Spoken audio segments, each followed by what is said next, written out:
በአይኔ አይቻለሁ ሲገድልና ሲዘርፍ ዘርፏል፣ ሬፕ አድርጓታል፣ ከዛ ገሏታል።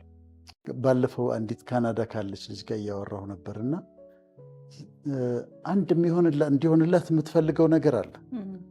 ግን እስቲ ደግሞ የሆነልሽን ነገር ዞር ብለሽ ተመልከቸው አልኳት። ምክንያቱም ኢትዮጵያ ነበረች፣ ከኢትዮጵያ መውጣት ትፈልግ ነበር። ግብፅ ሄዳለች፣ ከዛ ሊቢያ ሄዳለች፣ ከዛ አቋርጣ ሜዲትራኒያን ጣሊያን ሄዳለች፣ ከጣሊያን ካናዳ ሄዳለች በአመታት ጉዞ። ስለዚህ ብዙ ነገር ሆኖልሻል እኮ አልኳት። በጣም ብዙ ነገር ማለት ያን ሁሉ መንገድ አልፋ ነው እዛ ጋር የደረሰችው። አሁን ደግሞ እንዲሆንላት የምትፈልገው ነገር አለ። ለዚህ አሁን እንዲሆንልሽ ለምትፈልጊው ነገር በፊት የሆኑ ነገሮች እምነት ይሆኑልሻል። እና እንዲሆኑልን የምንፈልጋቸው ነገሮች አሉ። አሁን ተአምር በሚመስል ሚራክል የሚመስል ነገር ተደርጎ አልፎ የጠየቅሽው ነገር ሆኖ ታየዋለሽ። አሁን ያልከው ነገር ጥሩ ሀሳብ ይመስለኛል ዶክተር።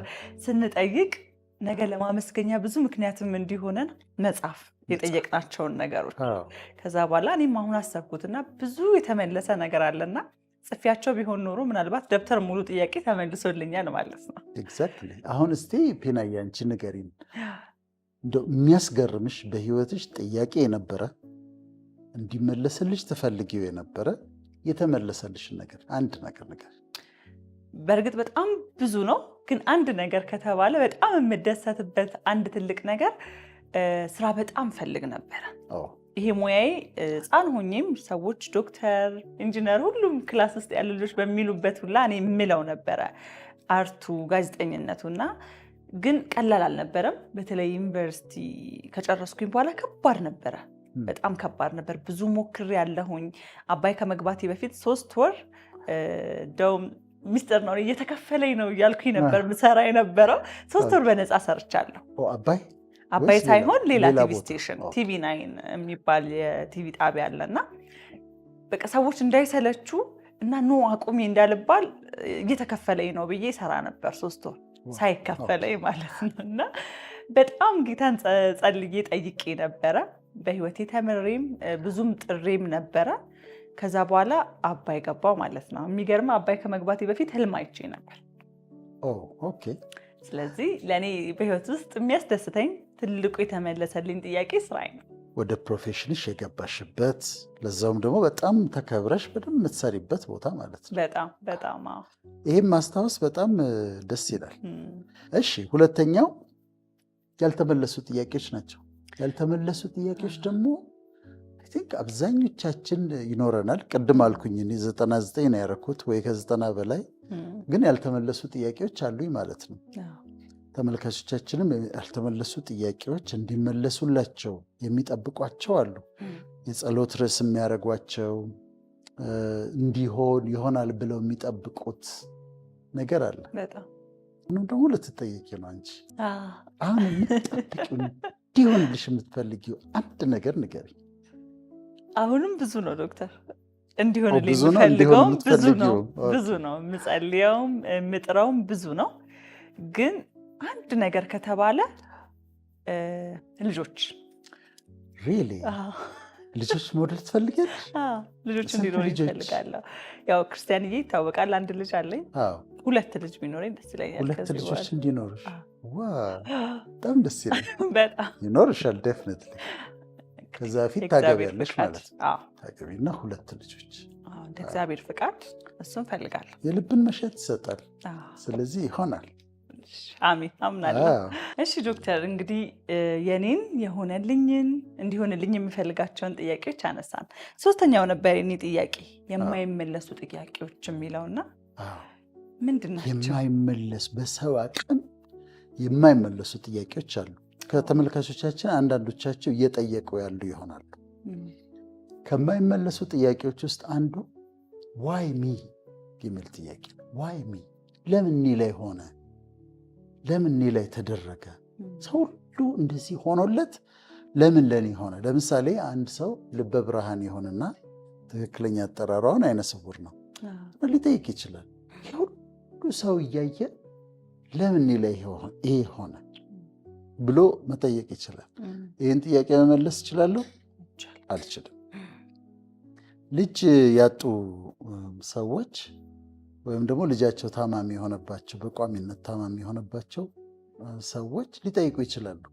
ለምንድን ነው ለምን ዋይሚ የሌሎቹ ሰዎች ሁሉ ልጆች ጤነኛ ከሆኑ ለምን የኔ እንደዚህ ሆነ ብለው መጠየቅ ይችላሉ። ይጠይቃሉ፣ ዋይሚ ይላሉ።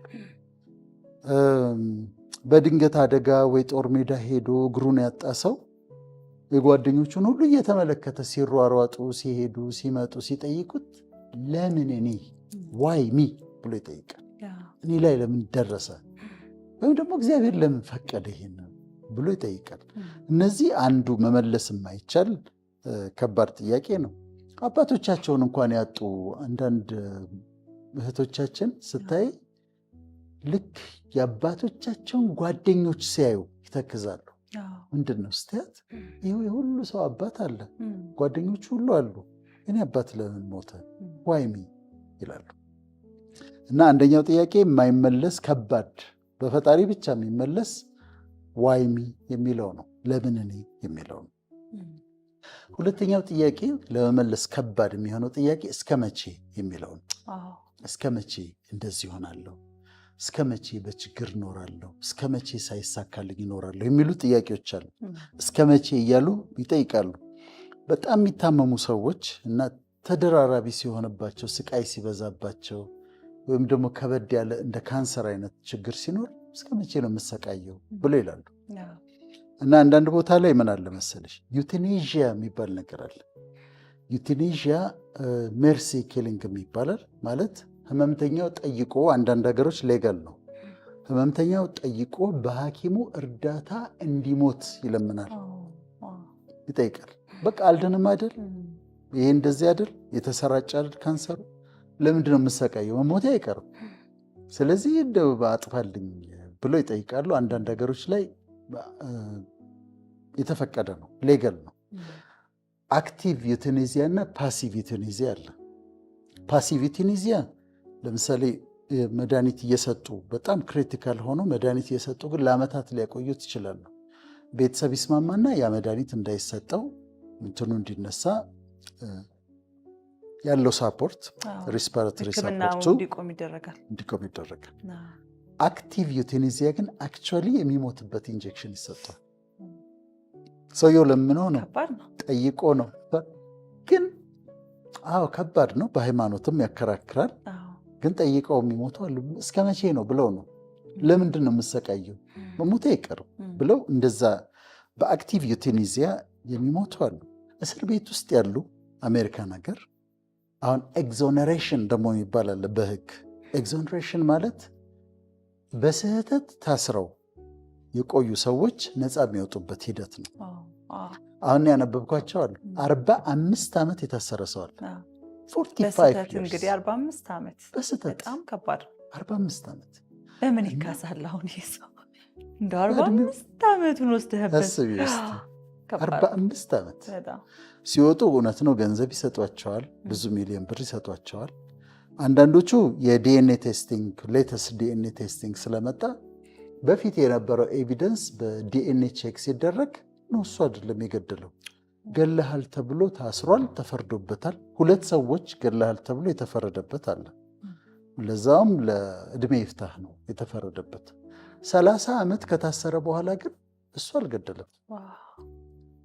ሌላ በጣም የገረመኛል፣ አንዲት ሴት መስክራበት በአይኔ አይቻለሁ ሲገድልና ሲዘርፍ፣ ዘርፏል፣ ሬፕ አድርጓታል፣ ከዛ ገሏታል ብላ መሰከረች። ከ40 ዓመት በኋላ ነው ምናምን እሷ ልትሞት ስትል ሴትዮዋ ደብዳቤ ጽፋ የዛ ጊዜ የመሰከርኩት እውነት አይደለም፣ አላደረገም፣ አላየሁም፣ በሐሰት ነው የመሰከርኩት ብላ ወጥቷል። እና አሁን ይህ እነዚህን ሰዎች አስቢያቸው እስር ቤት ውስጥ ተቀምጠው ዋይሚ ይላሉ። ለምን ላይ ሆነ ደግሞ እስከ መቼ ነው በቃ ባላረኩት ነገር እዚህ ውስጥ የምቀመጠው ሊሉ ይችላሉ። ሶስተኛው በጣም ከባድ ጥያቄ፣ እንደውም ይሄ የሰው ልጆች የመጨረሻው ከባዱ ጥያቄ የሚባለው ጥያቄ ይሄ ነው። ምን መሰለሽ? why do bad things happen to good people? why do bad things happen to good people? መልካም ሰዎች ላይ መጥፎ ነገር ለምን ይደርስባቸዋል? የሚል ነው። ወይም ደግሞ መጥፎ ነገር በመልካም ሰዎች ላይ ለምን ይደርሳል? ይሄ በጣም ከባዱ ምን ይባላል መሰለሽ? the most difficult question that humanity ever asked ይባላል። the most difficult question humanity ever asked የሰው ልጅ እስካሁን ድረስ ሊጠይቀው የሚችል የመጨረሻው ከባዱ ጥያቄ ይሄ ነው ይባላል። most difficult question እና ይሄንን መመለስ አንችልም። ለመመለስ ሲሞከር አሁን ከባድ ነው። አንዳንዱን ነገር ፈጣሪ ብቻ ነው የሚመልሰው። ይህንን መጥፎ ነገር ጥሩ ሰዎች ላይ ለምን ይሆንባቸዋል የሚለውን ለመመለስ ከባድ ነው በጣም። እንደውም እኔ በዚህ ምን ጠይቄ ነበር ዶክተር፣ መቄዶንያን ስናነሳ እንግዲህ ቢኒን እናነሳለን። ቢኒን በጣም ነው የምወደው፣ በጣም ነው የማከብረው። አሁን ላይ ደግሞ ሶሻል ሚዲያ ላይ ማስተር አብነት አለ እና እሱንም እጅግ በጣም ነው የምወደው። የሚሰራውን መልካም ነገር በጣም ነው የማከብርለት እና ሁለቱም ጋር ስመጣ ያላቸውን የጤና እክላይና አንዳንዴ ለምን እላለሁ። ስንት ሰው እያለ ለስንት ሰው የቆሙ ሰዎች ለምን እንዲሆናሉ እላለሁ እና እኔ ጋርም የሚነሳ ጥያቄ ነው። ብዙ ጊዜ ነው የምለው ለምን በቃ እነሱ መሆን የለበት። ልትመልሽ ብትሞክሪ ግን ይሄንን ችግር ውስጥ ትገቢያለሽ። እግዚአብሔር የሚወደውን ይፈትናል ልትይ ትችያለሽ። ከዛ ግን ለምን ይፈትናል የሚል ጥያቄ ይመጣል። ለምን ይሰቃያሉ? እነዚህ ሰዎች እኮ በጎ እያደረጉ ነው፣ ህዝብ እየረዱ ነው፣ ጤነኛ ቢሆኑ ደግሞ የተሻለ ይሰራሉ ብለሽ ትጠይቂያለሽ። እና ይሄ እንዳልኩሽ ነው ሂውማኒቲ ሊጠይቅ የሚችለው ወይም የጠየቀው የመጨረሻው ከባዱ ጥያቄ ተብሎ ይታወቃል። ስለዚህ እነዚህ ጥያቄዎች አይመለሱም። ፈጣሪ ብቻ ነው የሚመልሳቸው። አይመለሱም። ስለዚህ ምንድን ነው በቃ ማድረግ ያለብን በህይወታችን? አሁን ያነሳናቸው እነዚህ የማይመለሱ ጥያቄዎች ካሉ አእምሯችን ውስጥ የሚመላለሱ ከሆነ ምንጠይቅ ከሆነ ምንድን ነው የምናደርገው? ያ ሰው ከአምላኩ ጋር እንዲጨርስ ማድረግ ነው። ምክንያቱም አሁን ለምሳሌ አይነ ልበ ብርሃን ሆነው ግን ለሱ በጣም የሚዘምሩ ዘማሪዎች አሉ። አስደናቂ ዝማሬ አሁን የኦርቶዶክስ ቤተክርስቲያን ውስጥ አይቻለሁ ሰሞኑ። ወንጌላውያንም ጋር አለ። ስለዚህ ተስማምተዋል ማለት ነው። እነሱ ወንጌልን በአስደናቂ ሁኔታ የሚሰብኩ የሚያስተምሩ አሉ። እነሱ ከአምላካቸው ጋር ጨርሰዋል ማለት ነው። እኔ ነኝ ለማስረዳት መሞከር የሌለብኝ።